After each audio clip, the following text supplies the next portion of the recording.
Olá, pessoas! Olá, seguidores do canal Raciocínios Espíritas.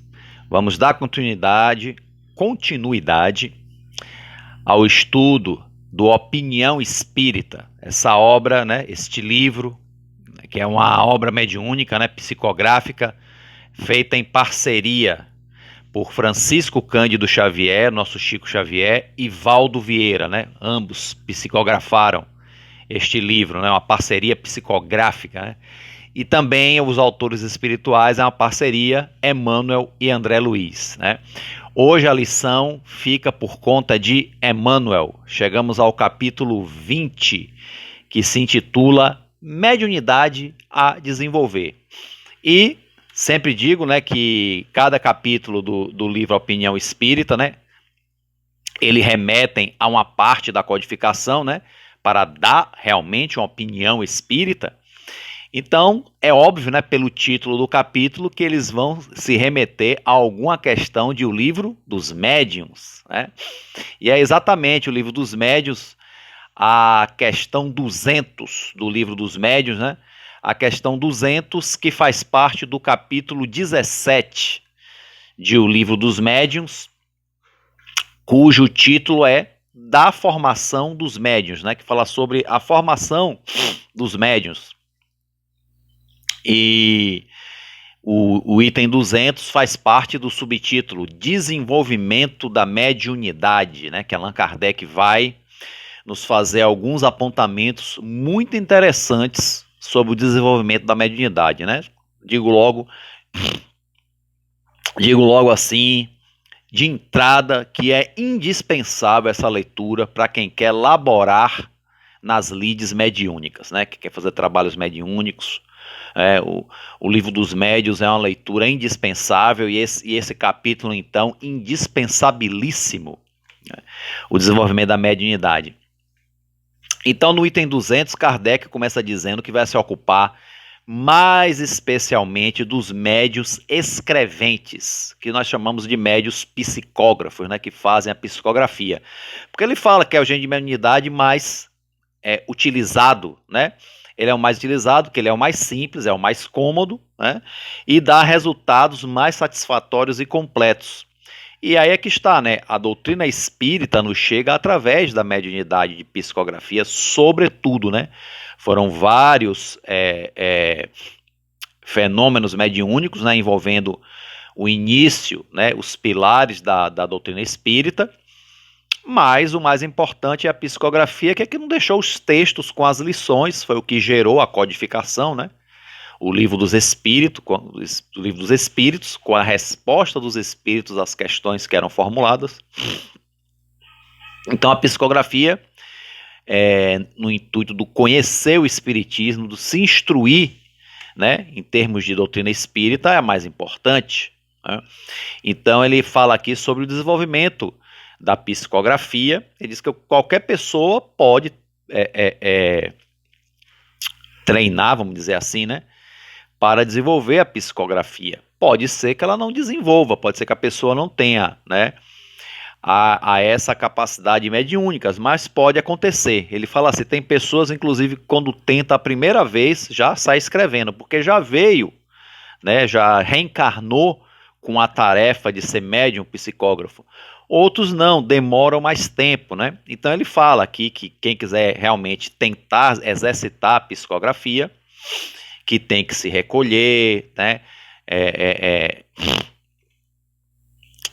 se recolher no ambiente, de preferência sozinho, que ele possa se concentrar, não possa pensar em outras coisas, E aí ele tentar fazer isso todos os dias, no mínimo 15 minutos por dia, é uma recomendação básica, a pessoa pode tentar mais ou menos, E que ele pode treinar, ficar na posição, segurar o lápis ou a caneta, e ver se a psicografia acontece, mas para isso ele tem que realmente ter um recolhimento, a concentração e tudo mais, se entregar. E de preferência, ele diz que não há fórmula sacramental para fazer psicografia, que a psicografia é um fenômeno natural mediúnico e acontece independente de fórmula sacramental nenhuma, mesmo porque os espíritos não dão a mínima para isso.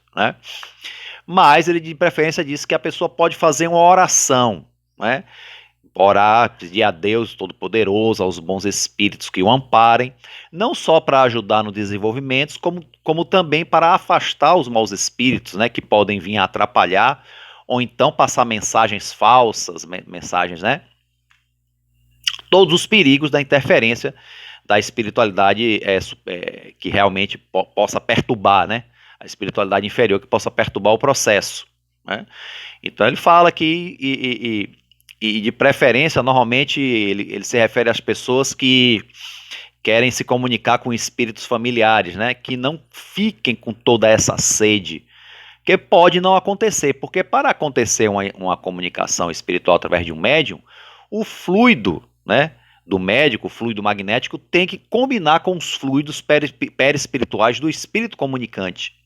E nem sempre isso é possível de imediato, requer algum tempo. Muitas vezes até o espírito familiar está ali presente, mas não pode se comunicar por este motivo ou por qualquer um outro, porque não foi autorizado, porque não vai ser bom ele se comunicar, né? Então, é bom não insistir muito nisso, né? E realmente procurar exercitar. Bom, isso é uma coisa assim básica, né? Para as pessoas que querem aprender a psicografia. Só que nós, né, contemporaneamente, normalmente não orientamos ninguém a fazer isso sozinho em casa. Normalmente o desenvolvimento da mediunidade é bem melhor trabalhado em uma instituição espírita, num centro espírita. Isso é que é mais recomendado. Por que não se pode fazer em casa? Não pode. Allan Kardec está ensinando como a gente fazer em casa. Porque o importante é o nosso pensamento, é a nossa sintonia.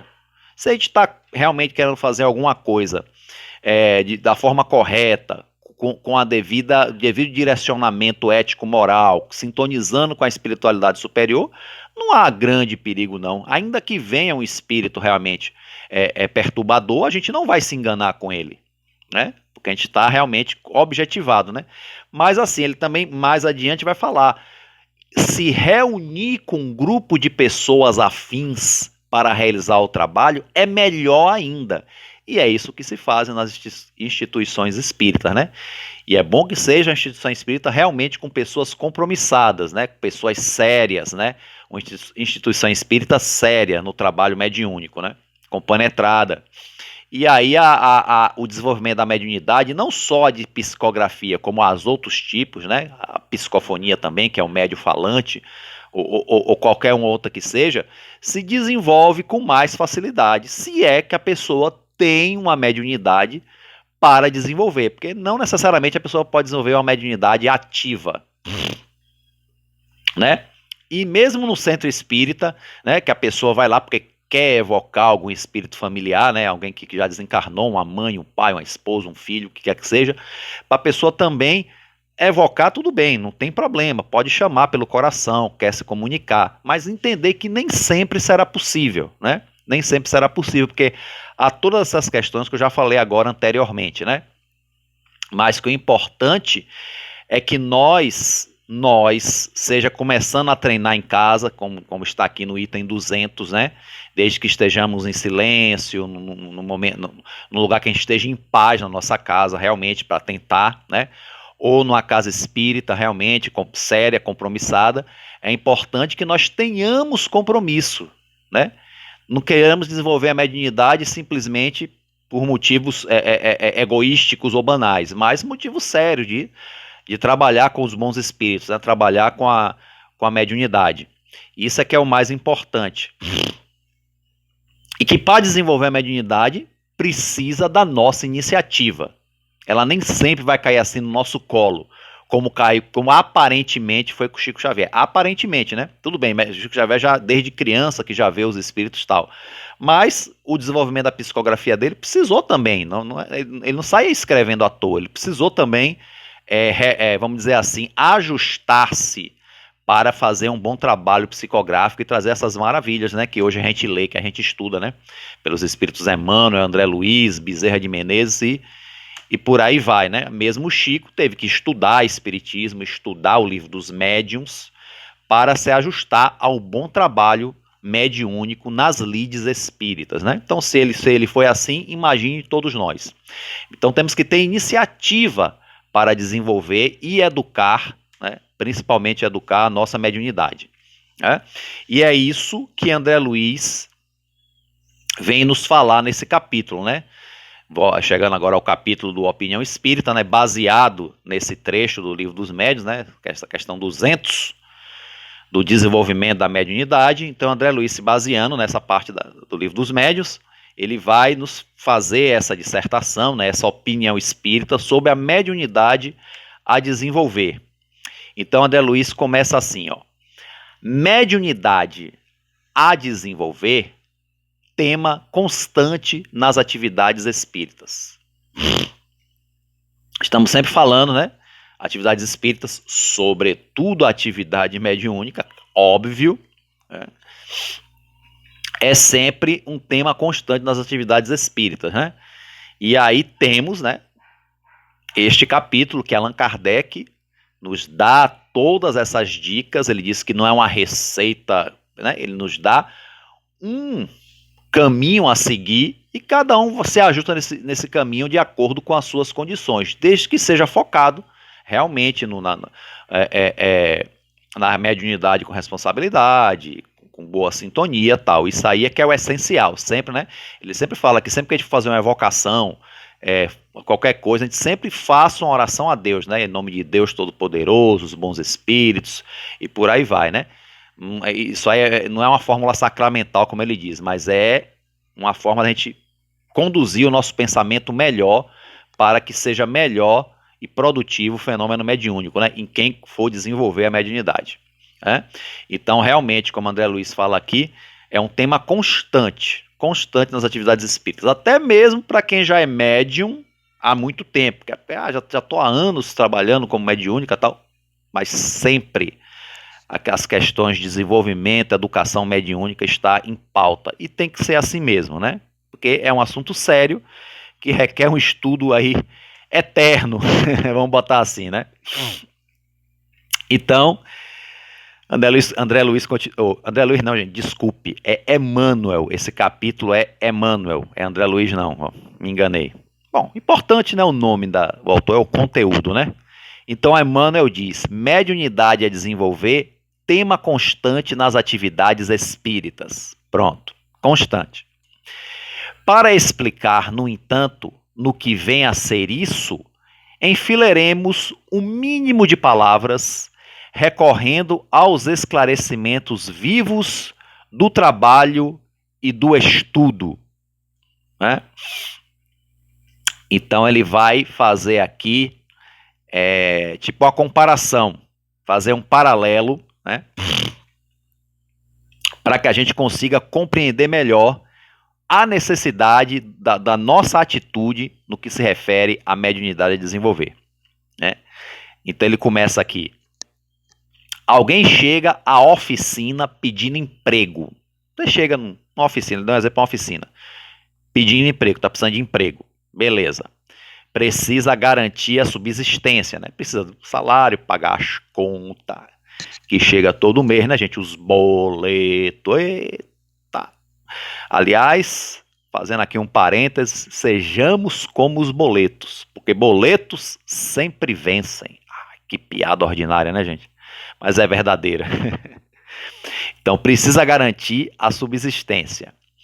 Obtém lugar e acolhida, né? Pronto, ele consegue ser acolhido no emprego, consegue um emprego. Aí, Emmanuel nos diz assim, mas se espera durante dias e dias, a pessoa já está no emprego, está na oficina, ele conseguiu a vaga, mas se este espera durante dias e dias que os diretores da organização lhe arrebate a cabeça e as mãos, movimentando-as à força para o dever que lhe cabe, quer dizer, as suas obrigações de trabalho a cumprir, sem a menor iniciativa, quer dizer, se ele espera que os diretores, os patrões peguem as mãos e a cabeça dele e obrigue-o a trabalhar sem que ele tenha a iniciativa de realizar o trabalho, é isso que ele está dizendo, seja no transporte do fardo humilde ou no manejo da escova para auxiliar na limpeza, qualquer trabalho que seja, acabará sempre sob as vistas dos orientadores da sua obra, que encontrarão motivos para agradecer-lhe a presença e conferir substituto. Ou seja, dizer, olha, não precisamos mais do seu serviço, mas porque você não está fazendo serviço nenhum, e vai despachá-lo, né, demiti-lo e contratar outro. Quer dizer, a pessoa chega no trabalho, não tem iniciativa, olha, seu trabalho aqui é esse, e ele não tem iniciativa, espera que já pensou, que os seus patrões o controlem, feito uma marionete para fazer as coisas? Não é assim, né? Nós temos as orientações da chefia e temos que cumpri-la, temos que botar mãos à obra, né? Se não for assim, se a gente não pôr mão à obra, se a gente não demonstrar trabalho, a gente não consegue ficar no emprego. É isso que Emmanuel está dizendo aqui. E aí ele conclui essa parte. Isso porque ninguém entesoura a competência através da expectativa, né? Você não vai entesourar competência profissional no trabalho só esperando. Esperar não é saber, né? Quem sabe faz a hora, não espera acontecer. Você tem que agir, né? E mãos à obra. É isso que a Emmanuel está querendo dizer. Então você está no seu trabalho, se você não botar mãos à obra nesse emprego que você arranjou, você não vai se manter no emprego, né? Beleza. Outro comparativo. Alguém chega à escola pedindo instrução. Precisa desvencilhar-se da ignorância, ou seja, aprender, conhecer, né? Conseguir conhecimentos. Obtém admissão e valimento, ou seja, é aceito na escola.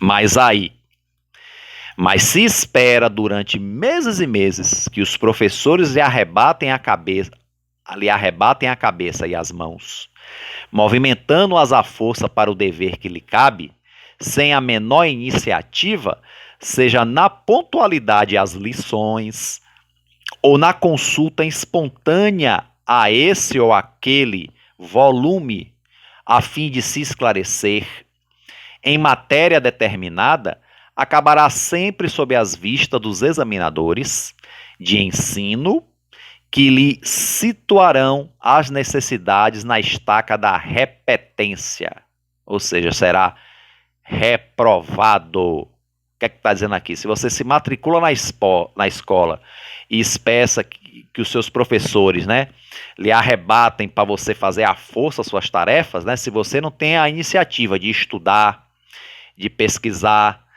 não fazer suas tarefas, seus deveres, não ter pontualidade, não ter assiduidade, quer dizer, estar presente às aulas, né? Se você realmente não tem a iniciativa de ler o que é necessário, aquele fala que é a consulta espontânea desse ou daquele volume, ou seja, você buscar por si mesmo, tem os livros, os apontamentos que os professores indicam, mas é necessário também que você amplie seu conhecimento, buscando espontaneamente outros apontamentos, ainda mais hoje, né? Podemos dizer com a internet, isso se amplia muito mais. Naquela época se usavam as enciclopédias, né? Que essa foi escrita, né? Mas sempre teve, né? A gente ampliar o nosso conhecimento, né? Para chegar no final, quando fizermos as provas, nós tirarmos boas notas.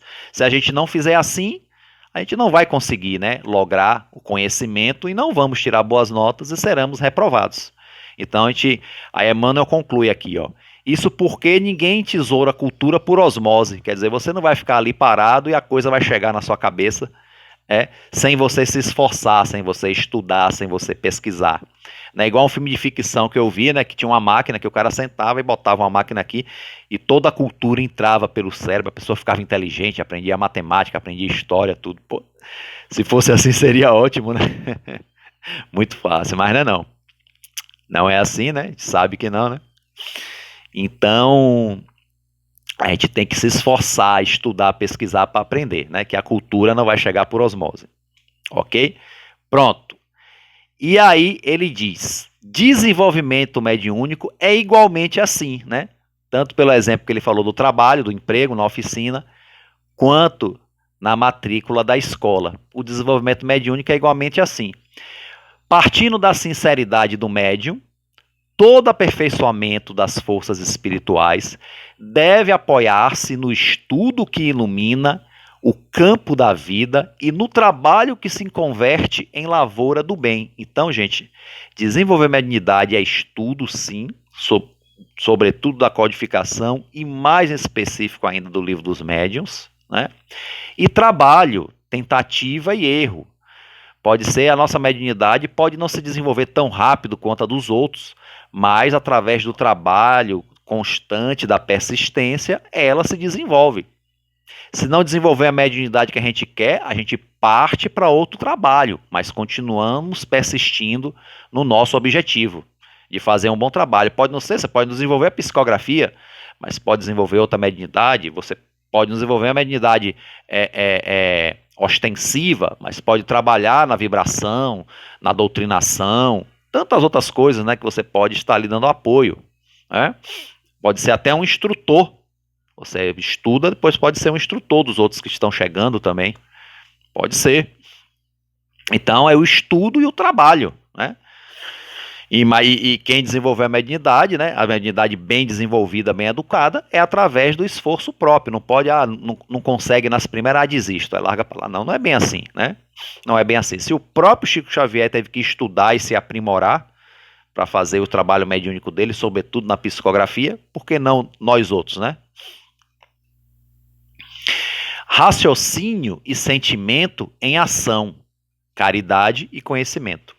Olha que legal, né? O raciocínio nos leva ao conhecimento e a ação nos leva à caridade. Porque, assim, o trabalho mediúnico, acima de tudo, é uma grande caridade. Por quê? Nós levamos instrução aos outros, né? Através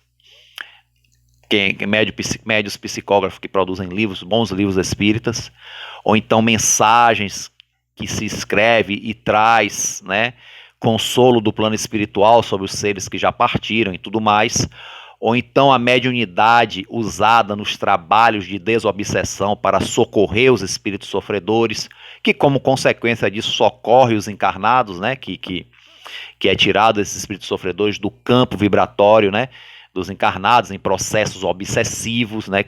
Então também a mediunidade socorrista, desobsessiva. Então essa mediunidade em ação, né? Então para ela desenvolver uma boa mediunidade, temos que ser persistentes, né? Temos que estudar e treinar e trabalhar mesmo por conta dessa mediunidade, né? Como em qualquer outra coisa, como no emprego, como na escola, nesse comparativo que Emmanuel, né, muito sabiamente nos trouxe. E aí ele conclui aqui no último capítulo: fora disso, estaremos reafirmando invariavelmente que possuímos mediunidade a desenvolver.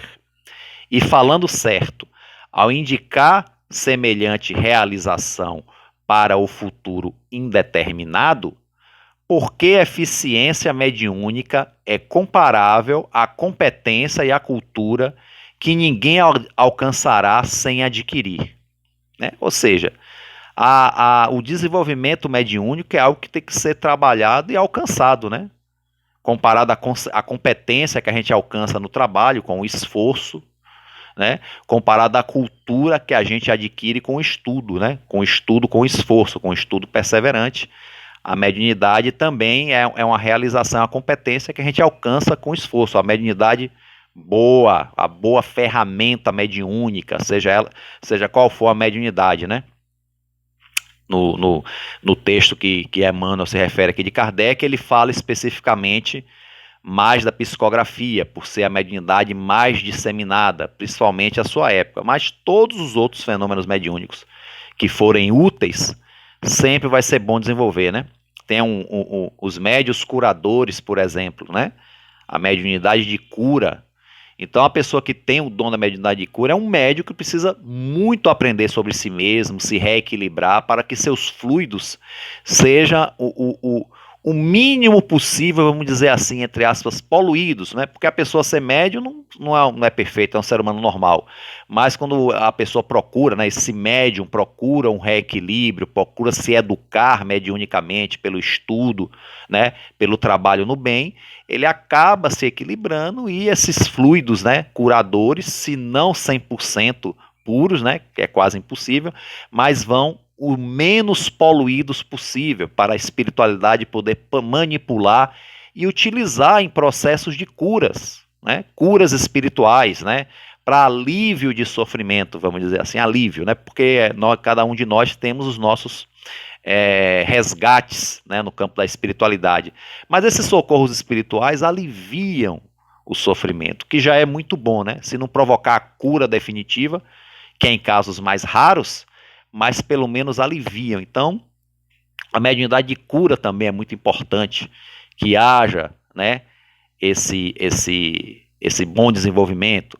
A psicografia, para que nossa escrita psicográfica tenha o menos possível da nossa cabeça, tenha o menos de que a mensagem dos bons espíritos cheguem o mais pura e cristalina possível, sem a nossa interferência mental, né? A gente saber realmente se entregar aos bons espíritos, para que a mensagem venha cada vez mais pura da espiritualidade, sem a nossa interferência, coisas do nosso psicológico, da nossa cabeça. O mesmo da mediunidade falante, da psicofonia, né? Para que a mensagem venha dos espíritos cada vez mais pura, a gente saiba transmitir, sermos bons transmissores dos espíritos. No caso da mediunidade socorrista, a gente transmitir o melhor possível, né, aquilo que o espírito está necessitando, e através da nossa ação fluídica, que o médium também socorre com a sua boa ação fluídica ao espírito comunicante, já é parte do alívio da cura, do alívio do sofrimento, de uma possível cura, né? Não é só pelo fato dele transmitir a mensagem, mas até os seus fluidos também ajudam, né, no processo de socorro do espírito, no caso da mediunidade socorrista, né, desobsessão. E por aí vai, né, gente? Né? Tem muito a se falar, tem muito a se estudar.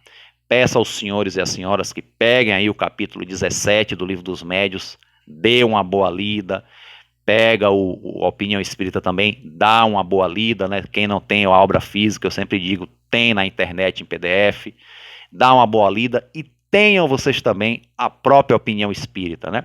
Mas que seja embasada no espiritismo, porque para ser opinião espírita não é opinião pessoal, é uma opinião embasada na doutrina dos espíritos. Ok, gente? Então é isso aí. E assim encerramos aqui mais um estudo do Opinião Espírita, um livro muito bom realmente, né?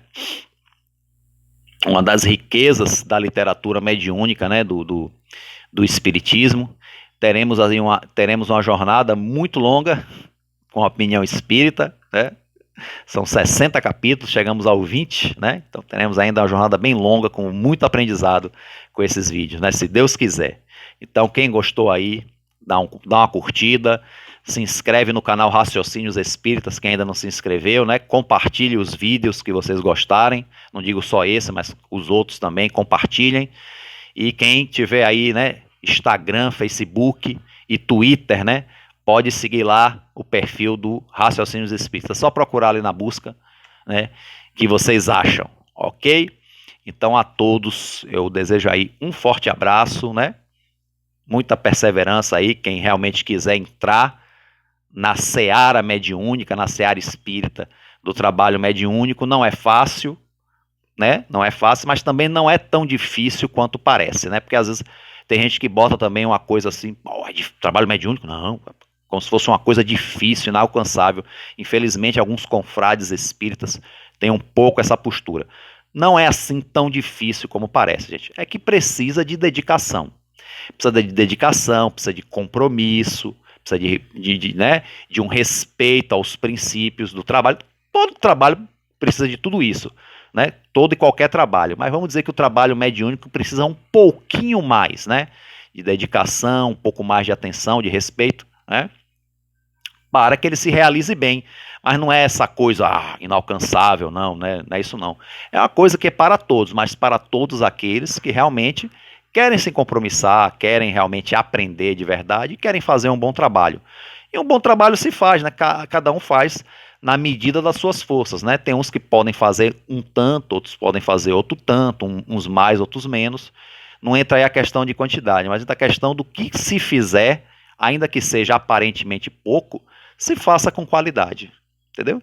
Então, assim, não é fácil, mas também não é essa coisa difícil, inalcançável, não. Basta realmente que a gente queira e a gente se dedique, né, o máximo possível, né, o que for possível de cada um se dedicar, né.